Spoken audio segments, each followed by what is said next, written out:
Suratul Adiyat Makkiyah. Bismillahirrahmanirrahim. Wal 'adiyati dhabhan fal muriyati qadhan fal mughirati subha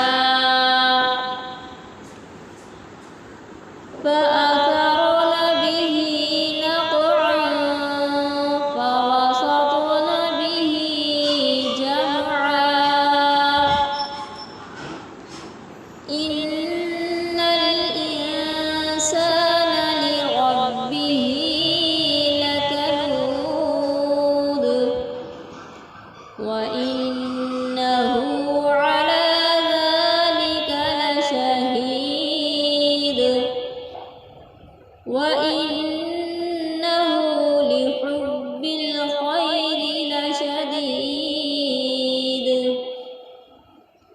أفلا يعلم إذا بعثر ما في القبور